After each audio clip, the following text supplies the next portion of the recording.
Hi everyone, Pearl DM here. For today's video, I am making a snacks. We call this food binaki, a local food here in Philippines, somewhere in Mindanao region. This food is a shredded corn with coconut milk and rice flour and then steam for an hour. So first of all, balatan muna natin ang ating mais, and then yung balat ay wag nating itatapon kasi gagamitin natin siya as for pambalot ng ating mixture na shredded corn with rice flour and then yung coconut milk. So later yun guys, i-show up ko kung paano yun gagawin. So ayan, binalatan muna natin ang ating corn. So ang ating ginamit na mais is 2 peraso lang. Pwede na yun. So, since malalaki naman ang ating mais, so kasyang-kasya na siya sa ating rice flour na um, half kilo. And then 1/4 kilo of sugar and then 1 pack of coconut milk.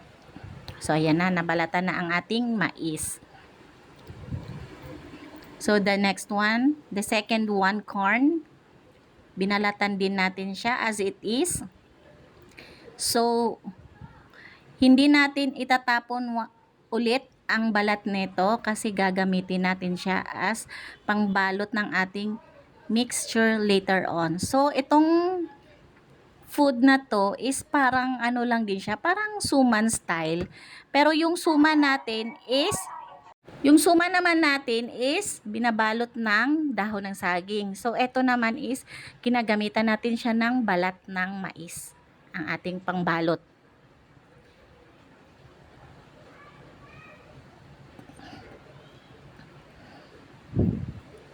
So ayan, matatapos na yung pangalawang mais na ating binalatan.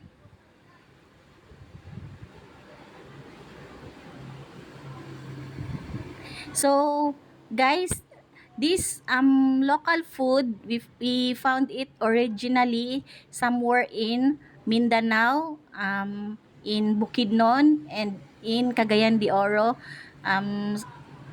Some local person there making this food as for snacks. And ito na nga, atin na siyang ginagadgad. So gadgarin muna natin ang ating mais. First thing first. So medyo matagal yan, maliit kasi ang ating gadgaran. So ayan na, natapos na yung dalawa nating ginadgad. So nagmix na tayo ng yung shredded corn, the sugar, washed sugar lang, and then yung rice flour, and then the last one is our coconut milk. So ayan, halo-halo lang, whisk it all para mag-mix lahat ng ingredients natin. So, kailangan pa natin siyang dagdagan ng more on rice flour kasi medyo ano pa siya. Hindi natin nakuha yung tamang mixture na gusto natin ma-achieve sa ating binaki. So, ayan lang.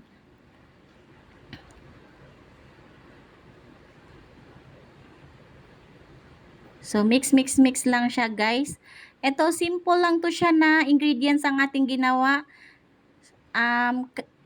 Sa abot kayang halaga lang na to, may pang snacks ka na for 4 to 6 person na kakain. So, pwede na makakain sa 2 perasong mais. So, abot na siya ng 6 na peraso ang iyong magagawa. It depends on the size you want to make sa binaki.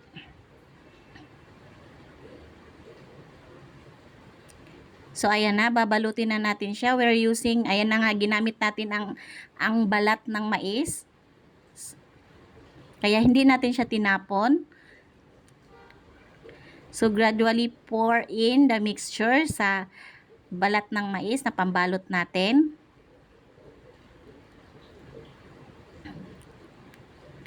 And then cover it up. And then talian mo lang siya ng kung anong tali. Pwede rin, guys, pwede rin siyang lagyan ng toothpick para hindi yung kumalat yung mixtures. Pero sa akin, ang ginawa ko is tinali ko lang siya ng pantali ng buhok. Yung rubber band. Rubber band lang ang ginawa ko dyan. So, sad to say, yung rubber band dyan is not okay pala, not advisable kasi naano siya pag sobrang init ng temperature. So, nagaano pala siya, hindi siya pwede. So, it must be na toothpick ang gagamitin pala dapat dyan.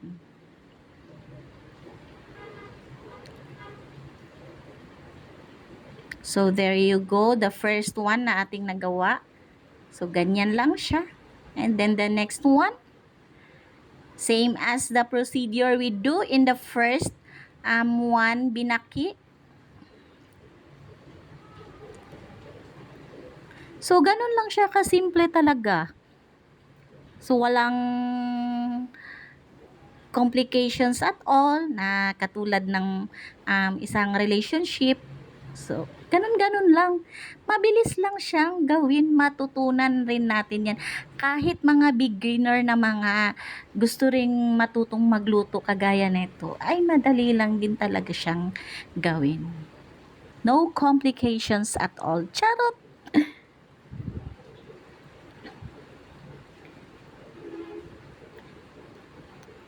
So, ayan na yung ating pangatlo naman na binalot natin. So, same as the first one and then the second one na ating binalot. Ganun-ganun lang din, conforme lang din sa size na inyong gusto sa inyong binaki. So, ginugel ko pala siya, guys. Yung other term ng binaki sa hindi intindi ng word na yon kasi local word siya from Mindanao region, somewhere in Philippines. Steamed corn cakes ang other term ng binaki in English. So, ayan, i-steam na natin siya, guys. Natapos na natin siyang balutin. So, mainit muna na tubig ang naka-ready before natin ilagay ang ating binaki. So, it takes 1 hour ang ating pag-steam. Depende. As long as makikita nyo na siya. Once you check na luto na yung binaki, and then, that's it. So, ayan, ready na ang ating snacks. So, meron na tayong pang snacks for today. Ang ating binaki. Ayan. So, best for ano din yan siya, yung sa kape, best pair with coffee, and then conforme na rin kasi yung iba naman gusto soft drinks kasi ayaw ng kape, hindi sila coffee lover. So, ayan na ang ating binaki. So, hinango muna natin siya. Ayan. So, the best part is the taste test. So, tikman na natin ang ating ginawa kung ito ba'y okay o hindi. So, ganun lang siya kasimple. Yan. So, thank you for watching, guys. Don't forget to subscribe and comment to my channel. And thank you for supporting me always. Bye-bye, everyone. See you on my next vlog.